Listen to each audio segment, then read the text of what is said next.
नमस्कार दोस्तों, ग्रामीण कंपटीशन क्लास में आपका हार्दिक स्वागत है। आज हम टॉपिक लेकर आए हैं स्क्वायर एंड स्क्वायर रूट, वर्ग एवं वर्गमूल।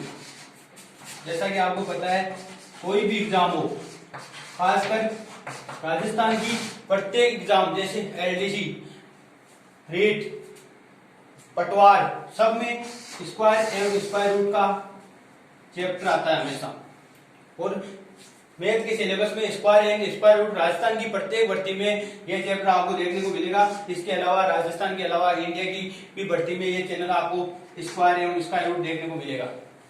तो आज हम इस पर ही बात करते हैं। जैसा कि आपको पता है, पहले यही क्वेश्चन आते थे, स्क्वायर करो, 46 के स्क्वायर करो या 1236 के अंडर करो, वर्गमूल निकालो, ये प्रश्न आते थे। लेकिन आजकल जो भी जितनी भी एग्जाम है वो स्मार्ट हो चुकी है और इस प्रकार के प्रश्न देने बंद कर दिए हैं। आजकल प्रश्न आते हैं निम्नलिखित से असत्य कथन है या सत्य कथन है। तो इस प्रकार के प्रश्नों को हम बात करेंगे आज। वर्ग संख्याओं के गुणधर्म क्या होते हैं, इन पे ज्यादा क्वेश्चन पूछा जाते हैं। और जैसा कि आपको पता होगा, 2013 रीट में भी इस प्रकार का क्वेश्चन पूछा गया था। 4 ऑप्शन आए थे और एक ऑप्शन इन्हीं में से था, दोनों लाइनों में से। तो शुरू करते हैं। इसके गुणधर्म में पहला गुणधर्म है, किसी भी विषम संख्या के वर्ग को दो क्रमागत धनात्मक संख्याओं के योग के रूप में व्यक्त किया जा सकता है। कोई भी विषम संख्या है, उसके वर्ग को, जैसे कोई विषम संख्या है, मान लो विषम संख्या 5, विषम संख्या 5 के वर्ग, किसी भी विषम संख्या के वर्ग को दो क्रमागत धनात्मक संख्याओं के योग के रूप में व्यक्त किया जा सकता है। 5 का स्क्वायर होता है 25। इस संख्या को दो क्रमागत धनात्मक पूर्णांकों के योग के रूप में व्यक्त किया जा सकता है। जैसा कि आपको पता है, इसको 12 और 13 के योग के रूप में व्यक्त किया जा सकता है। 12 और 13 कितने होते हैं? 25। क्रमागत है 12 और 13, दोनों धनात्मक पूर्णांक है। क्रमागत धनात्मक पूर्णांकों के योग के रूप में व्यक्त किया जा सकता है। और देख लो, मान लो 11 का स्क्वायर होता है 121, 121। अब 121 को अगर आपको ऐसे पता नहीं है कौन कौन सी संख्याएं हो सकती है धनात्मक पूर्णांक, तो 121 में से एक कम कर दो, 120, इसके 2 से डिवाइड कर दो, 60। इसका मतलब पहली संख्या आएगी 60। तो इसको 60 और 61 के योग के रूप में व्यक्त किया जा सकता है। तो याद रखना, किसी भी विषम संख्या है, उसके वर्ग को दो क्रमागत धनात्मक संख्याओं के योग के रूप में व्यक्त किया जा सकता है। जबकि इसमें अगर विषम संख्या की जगह सम संख्या हो जाए, अगर जैसे 4 का स्क्वायर है 16, इसको हम दो क्रमागत धनात्मक पूर्णांकों के योग के रूप में व्यक्त नहीं कर सकते। इसको 8 + 8 16 तो व्यक्त कर सकते हैं, लेकिन ये दोनों क्रमागत नहीं है, सेम संख्या हो गई। तो इसको यहाँ पर सम संख्या दी हुई है, वो कथन असत्य होगा। और जैसा कि आप थंबनेल में देख पा रहे हैं, रीट में 2013 में यही क्वेश्चन पूछा गया था। 3 ऑप्शन अलग थे, 4 ऑप्शन दिए हुए थे और एक ऑप्शन ये सही वाला दिया हुआ था। इसकी जगह एक ऑप्शन में सम संख्या दिया हुआ था। किसी भी सम संख्या के वर्ग को दो क्रमागत धनात्मक पूर्णांकों के योग के रूप में व्यक्त किया जा सकता है, और वो कथन असत्य था और असत्य कथन टालना था। तो ध्यान रखना, यहाँ पर होगा विषम संख्या। नेक्स्ट है, नेक्स्ट प्रॉपर्टी है, दो क्रमागत सम या विषम प्राकृत संख्याओं के गुणनफल पर एक जोड़ने पर यह गुणनफल पूर्ण वर्ग संख्या को व्यक्त करता है। कोई भी दो क्रमागत सम या विषम, दोनों या तो सम होनी चाहिए या दोनों होनी चाहिए विषम और क्रमागत होनी चाहिए। जैसे 2 और 4 ले ली, दोनों सम संख्या है और 2 के बाद 4 आती है क्रमागत संख्या। 2 क्रमागत सम संख्याएं या 3 और 5 ले लो, ये 2 क्रमागत विषम संख्या होगी। इनके गुणनफल में एक जोड़ने पर यह गुणनफल पूर्ण वर्ग संख्या को व्यक्त करता है, और वो पूर्ण वर्ग संख्या इनके बीच वाली होगी। देखो 2 × 4 कितने हो गए? 8। इनका गुणनफल 8। 8 में 1 जोड़ना है, कितना जोड़ना है? 1। तो 8 + 1 कितना हो गया? 9। और ये 9 3 का पूर्ण वर्ग है, 3 का पूर्ण वर्ग है। यही है परिमेय में, दो क्रमागत सम या विषम प्राकृत संख्याओं के गुणनफल को एक जोड़ने पर यह गुणनफल पूर्ण वर्ग संख्या को व्यक्त करता है, और ये 3 का पूर्ण वर्ग है।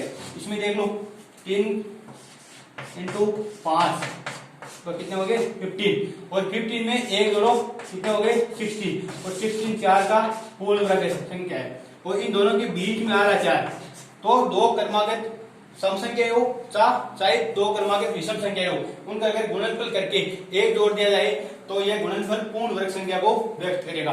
तो ये बात भी ध्यान रखना और ये लाइन याद रखना। आपको प्रश्न में ऐसे दिया जा सकता है दो क्रमागत सम या विषम प्राकृत संख्याओं के गुणनफल को में एक जोड़ने पर यह गुणनफल पूर्ण वर्ग संख्या को व्यक्त नहीं करता तो असत्य कथन होगा और व्यक्त करता है तो सत्य कथन होगा। इसके अलावा कुछ और प्रॉपर्टीज है जिससे हम बात करते हैं। ऐसे प्रश्न पूछे जाते हैं। तीसरी प्रॉपर्टी है देखो नेक्स्ट है 3 नंबर प्रॉपर्टी। इसमें एक प्रश्न ऐसे आता है a का स्क्वायर प्लस 2 का स्क्वायर प्लस खाली स्थान दी हुई है या आगे भी खाली स्थान एक खाली स्थान आ सकती है दोनों खाली स्थान आ सकती है दोनों रिक्त स्थान दिए हुए हो सकते हैं। इनमें अपन को पूछ सकते हैं इसमें क्या आएगा या एक दी हुई हो सकती है और इसमें पूछ सकते हैं या ऐसे प्रश्नवाचक चिन्ह दिया हुआ हो सकता है। तो इसके लिए क्या करना है अगर ऐसे कोई भी हो a का स्क्वायर प्लस 2 का स्क्वायर प्लस एक नियम होता है जो 2 का स्क्वायर आ रहा है इन दोनों का गुणनफल यहाँ होगा। a का स्क्वायर 1 गुणा 2 कितना हो गए 2 तो यहाँ कितने आएगा 2 का स्क्वायर। अगर यहाँ 2 आ रहा है तो यहाँ होगा 3 का स्क्वायर। मतलब कहने का मतलब यह है कि अगर a का स्क्वायर और 2 का स्क्वायर और इन दोनों गुणनफल का स्क्वायर किसके बराबर होता है इसके आगे वाली संख्या के। जैसे देखो a square plus b square ये a square plus b square plus या दो क्रमांकित है तो इसको ऐसे भी लिख सकते हैं a square plus a plus 1 का स्क्वायर प्लस a गुणा a प्लस 1 बराबर a प्लस a गुणा a प्लस 1 प्लस 1 का स्क्वायर। अगर ऐसे देखोगे तो बहुत बड़ा हो जाएगा तो आपको सीधा याद रखना है अगर एक का स्क्वायर दो क्रमांक संख्या आ गई 1 और 2 तो 1 गुणा 2 कर दो यहाँ 2 आएगा और इनका अगर बराबर करेंगे तो इसके एक जोड़ के यहाँ 3 का स्क्वायर हो जाएगा। इसमें देखो 2 का स्क्वायर 3 का स्क्वायर प्लस तो 2 गुणा 3 कितने हो जाए 6 तो यहाँ कितने का स्क्वायर होगा 6 का स्क्वायर। अगर ऐसा दिया है जी 2 का स्क्वायर 3 का स्क्वायर प्लस 6 का स्क्वायर तो यहाँ क्या आएगा 7 का स्क्वायर। अगर 2 का स्क्वायर 3 का स्क्वायर प्लस 6 का स्क्वायर बराबर 7 का स्क्वायर होगा। अगर 2 और 3 दिया हुआ है 2 का स्क्वायर दिया हुआ है 3 का स्क्वायर दिया हुआ है तो 2 गुणा 3 6 का स्क्वायर। और अगर इस समीकरण को अगर सीधा ऐसा दिया हुआ हो और प्रश्न में आंसर पूछिए तो आपको क्या करना है 7 का स्क्वायर और 7 का स्क्वायर कितने होते हैं गुण 50 3 का स्क्वायर 9। अगर ऐसे आ जाए 4 का स्क्वायर प्लस 5 का स्क्वायर प्लस खाली स्थान आ गया प्रश्नवाचक चिन्ह आ गया तो इसकी जगह आएगा 4 गुणा 5 कितने हो गए 20 20 का स्क्वायर 400 4 का स्क्वायर 16 5 का स्क्वायर 25 आपको इनको योग करोगे तो 441 प्राप्त होंगे। कितने प्राप्त होंगे 441 और आपको 441 करना नहीं है। अगर 20 आ रहा है तो 20 से 1 बटा के कर दो 21 का स्क्वायर 21 का स्क्वायर कितना होते हैं 441। इसमें देख लो 6 का स्क्वायर 36 3 का स्क्वायर 9 45 45 और 2 का स्क्वायर 4 45 और 4 कितने हो गए 49 49। इसमें देख लो 2 का स्क्वायर 4 2 का स्क्वायर 4 4 4 8 8 1 9 ये हो गए 9। तो आपको सीधा याद रखना है अगर दो क्रमांक संख्या है 1 का स्क्वायर प्लस 2 का स्क्वायर तो इनका गुणनफल यहाँ आएगा और अगर ये योग दिया हुआ हो तो आंसर आएगा इससे एक ज्यादा। नेक्स्ट है दो क्रमांक पूर्ण वर्ग संख्याओं के बीच में प्राकृत संख्या है। अगर ऐसा भी पूछा जा सकता है कि दो क्रमांक पूर्ण वर्ग संख्या दी हुई है और उनके बीच में कितनी प्राकृत संख्या होगी। जैसे मान लो 4 का स्क्वायर दिया है और 9 का स्क्वायर दिया है तो यह पूछ सकते हैं कि 4 का स्क्वायर और 9 के स्क्वायर के बीच में कितनी प्राकृत संख्याएं आएगी। तो इसमें क्या ध्यान रखना आपको जो यहां संख्या है 4 इसको 2 से गुणा करके निकालो 4 को 2 से गुणा किया 8 तो इसके बीच में कितनी प्राकृत संख्या आएगी 8 करके देख लो 4 का स्क्वायर कितना होता है 16 9 का स्क्वायर चलो देखो, 4 के 2 क्रमांक संख्या लेनी है, तो 4 ले लिया और 9 ले लिया, तो अपन को यहाँ 9 नहीं लेना है।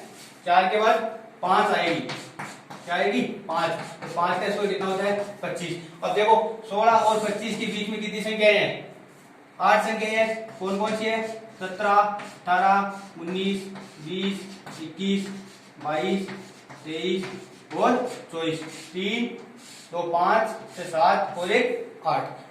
कितनी संख्या होगी, 8 की संख्या। कोई भी 2 क्रमांक संख्या होगी, जैसे अगर 2 क्रमांक पूर्ण वर्ग संख्या दे दी जाए, देखो 2 क्रमांक पूर्ण वर्ग संख्या, जैसे 1 4 देती, 1 देती 9, 2 क्रमांक पूर्ण वर्ग संख्या है। 4 किसका स्क्वायर है, 2 का स्क्वायर, 9 किसका स्क्वायर है, 3 का स्क्वायर। तो जो पूर्ण वर्ग संख्या है वो पूर्ण वर्ग संख्या किससे बनी है, रूट संख्या मूल संख्या उसकी क्या है, 2 का स्क्वायर करने पे तो 4 बनी है, तो इस 2 का स्क्वायर का दुगुना करना है, 2 का दुगुना कितना हो गया 4, तो इसके बीच में कितनी पूर्ण प्राकृत संख्या होगी 4, कितनी होगी 4। और देख लो, कोई भी प्रश्न देख लो, एक दिया हुआ 5 का स्क्वायर और 6 का स्क्वायर, यहाँ 5 का स्क्वायर है तो अंदर वाली संख्या 5, 5 का दुगुना कितनी संख्या होगी 10, सीधा निकालना है। यह संख्या है, इसकी दुगुना कर दो। अगर आपको पूर्ण वर्ग संख्या दी हुई है, जैसे 4 दे दी, तो 4 किसका स्क्वायर है वो संख्या लिखनी पड़ेगी अपन को। और अगर सीधी 5 का स्क्वायर दिया हुआ है तो अपन को पता है 5 का स्क्वायर दिया हुआ है, तो 5 का दुगुना कर दो। और अगर 4 दी हुई है तो 2 का स्क्वायर कर दो। नेक्स्ट प्रॉपर्टी है,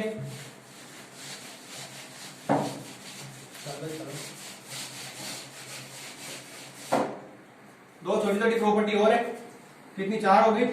5वीं प्रॉपर्टी है, अगर किसी भी पूर्ण वर्ग संख्या में इकाई का अंक, पूर्ण वर्ग संख्या में इकाई का अंक 2, 3, 7, 8 नहीं होता है। अगर कोई भी पूर्ण वर्ग संख्या दी हुई हो, और अगर ऐसे भी प्रश्न में पूछा जा सकता है, जैसे ऑप्शन आगे 441, 512, 169, 144। अब पूछ लिया आपको इनमें से पूर्ण वर्ग संख्या कौन सी नहीं है, तो आप क्या करोगे, आपको ध्यान रखना है 2, 3, 7, 8 आ रहा है अगर, तो वो पूर्ण वर्ग संख्या नहीं होगी। इसमें क्या आ रहा है 1, इन संख्याओं को छोड़ दो, बाकी कौन सी बची 0, 1, 4, 5, 6 और 9, ये संख्या आनी चाहिए। 2, 3, 7, 8 नहीं होनी चाहिए, इसका मतलब ये होनी चाहिए। तो इसमें क्या आ रहा है 1, इसमें क्या आ रहा है 9, इसमें क्या आ रहा है 4, तो ये तीनों पूर्ण वर्ग संख्या है, यह संख्या पूर्ण वर्ग नहीं है, तो आप इस ऑप्शन को छांट सकते हैं। और अगर आप ऐसे करोगे तो आप वैल्यू गुणनखंड विधि से सबके वर्गमूल निकालो, बाद में ध्यान निकालो कि कौन सी पूर्ण वर्ग है या कौन सी नहीं है। तो आपको एकदम याद रखना है, पूर्ण वर्ग संख्याओं में इकाई का अंक 2, 3, 7, 8 नहीं होता है। एक बात वो याद रखना, नेक्स्ट प्रॉपर्टी है, कोई भी संख्या है, अगर शून्यों की संख्या होगी किसी भी पूर्ण वर्ग संख्या में, पूर्ण वर्ग संख्याओं में शून्य सम संख्या में होती है,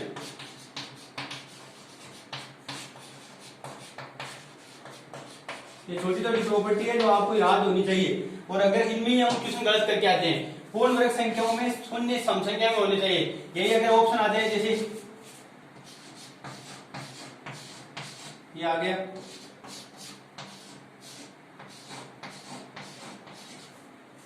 ये पूछ लिया, ये मान लो, ये पूछ लिया,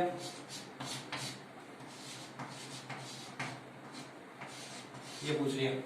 4 ऑप्शन आ गए, 40,900, 16,000, 22,500। इनमें से कौन सी पूर्ण वर्ग संख्या नहीं है, ऐसा पूछ सकते हैं। तो इसमें देखो 2 2 कितने जीरो है, 4 जीरो है, इसमें 2 जीरो है, इसमें 3 जीरो है और इसमें 2 जीरो है।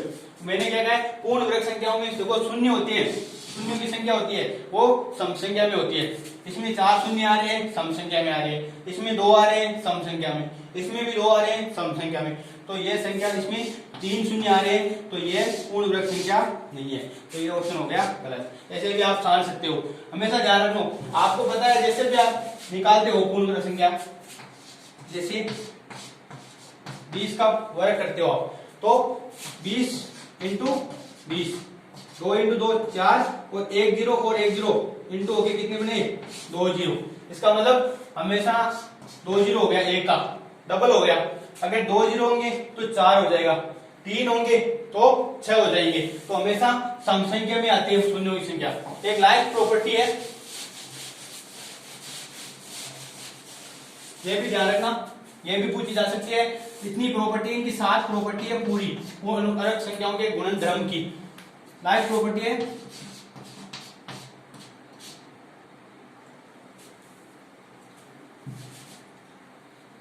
क्रमागत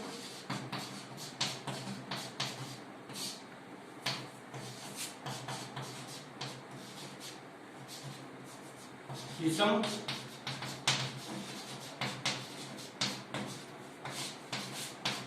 का योगफल n स्क्वायर होता है। यहां लिख लो n क्रमागत विषम संख्याओं का योगफल क्या होता है? n square. अब अपन को ये योगफल ऐसे भी पूछा जा सकता है, और अगर ऐसे नहीं पूछे तो ऐसे पूछा जा सकता है, जैसे 1 का स्क्वायर दे दिया, 1 दे दिया, 3 दे दिया, बराबर पूछ लिया, तो ये कितने का स्क्वायर होगा? 2 का स्क्वायर, 4 आ है। आगे देखो, 1 दे दिया, 3 दे दिया, 5 दे दिया, 5 3 8, 8 1 9, 9 कितने का स्क्वायर है? 3 का स्क्वायर। आगे देखो 1 3 5 और 7 क्रमागत विषम संख्या है, 1 3 5 और 7, ये क्रमागत विषम संख्या है। अगर इनका योग करेंगे, 3 1 4, 4 और 5 9, 9 और 7 16, तो 4 का स्क्वायर। देखो 1 2 3 और 4 कितनी संख्या है? n बराबर कितना है? 4, तो यह संख्या 4 का स्क्वायर है। इसका मतलब n का स्क्वायर है। कोई भी n का मान दिया हो, n क्रमागत विषम संख्याएं दी हुई हो, तो उनका योगफल n स्क्वायर होता है। यह है आपकी 7 प्रॉपर्टीज। आगे हम लेके आएंगे वर्गमूल निकालने की ट्रिक। शानदार। आज के लिए इतना ही, धन्यवाद।